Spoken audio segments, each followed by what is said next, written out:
سڵاوتان لەبێت لە شارپرێسەوە پوختەی هەواڵی ئەمڕۆتان پێشکەش دەکەم. مونا قەهوەچی ڕایگەیاند ئەگەر کورسی تورکمانەکان لە هەرێم زیاد نەکرێت ئەوە پەنا بۆ تورکیا دەبن.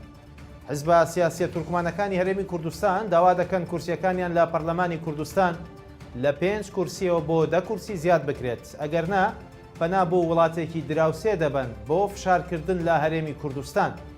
ئەمڕۆ نوێنەری حزبە تورکمانەکانی هەرێم لەگەڵ 5 کونسوڵخانەی وڵاتانی ئەوروپا کۆبوونەوە و گفتوگۆیان لەسەر کورسی تورکمانەکان لە پەرلەمانی کوردستان کرد. مونا قەهوەچی سکرتێری خولی پێنجەمی پەرلەمانی کوردستان لەو بارەیەوە ڕایگەیاند تورکمان سێم پێکهاتەی عێراق و دووەم پێکهاتەی هەرێمە. 5 کورسی بۆ کۆتای تورکمان قبولکراو نییە. ئێمە ڕێگەی یاسایی بۆ بەرگریکردن لە خۆمان دەگرینە بەر. وتیشی دەتوانین داوا لە دەوڵەتێکی دراوسێ کە مەبەستی لە تورکایە بکەین بۆ دەسوەردان و بەدیهێنانی مافەکانمان. پۆلیسی هەڵەبجە ڕایگەیاند لە کاتی دەستگیرکردنیدا تۆمەتبارێک تەقەی لێ کردوون و 2 پۆلیسی بریندار کردووە. بەشی ڕاگەیاندن و پەیوەندیەکانی پۆلیسی هەڵەبجە ئاشکرای کردووە ئەمڕۆ 3 مەفرەزە هاوبەشی بنکەی پۆلیسی هەڵەبجە و بنکەی پۆلیسی فریاکەوتن هەوڵی دەستگیرکردنی تۆمەتبارێکیان داوە کە تەمەنی 38 ساڵە و 2 فەرمانی دەستگیرکردنیشی هەبووە. پۆلیس دەژڵێت تۆمەتبار لە دادگای کەتنی هەڵەبجە و بە گوێرەی مادەی 229 لە یاسای سزاکان و بە تۆمەتی خراپ بەکارهێنانی ئامێری پەیوەندیکردن لە دادگای لێکۆڵینەوەی هەڵەبجە داواکراو بوو.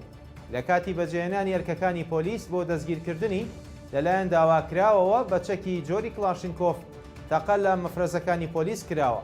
بەهۆیەوە 2 کارمەندی هێزەکانی پۆلیس بە فیشەک بریندار بوون. پۆلیسی پارێزگای هەڵەبجە جەختیشی کردوێتەوە سەرباری ڕوبەڕووبوونەوەی هێزەکانیان دوجار لەلایەن مەفرەزەکانیانەوە توانراوە دەستگیر بکرێت و بە بڕیاری دادوەر لە ئێستادا بەند کراوە و دەستیش بەسەر چەکەکەیدا گیراوە.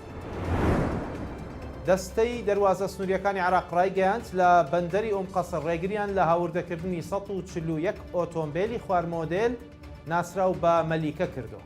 دەستەی دەروازە سنووریەکان لە ڕاگەیەندراوێکدا بڵاوی کردوێتەوە لە چوارچێوەی ڕێگریکردن لە کردەوەی قاچاقچێتی.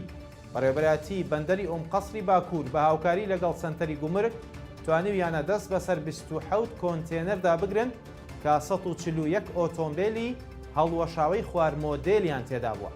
دەستەکە ئاماژەی بۆ وەش کردووە سەرڕای ئۆتۆمبیلەکان 2 تراکتۆری کشتتوکاڵیش لە ناو کۆنتێنەرەکاندا بوون و ئامادەکرابوون بۆ ئەوەی بە قاچاق هاوردەی عێراق بکرێن.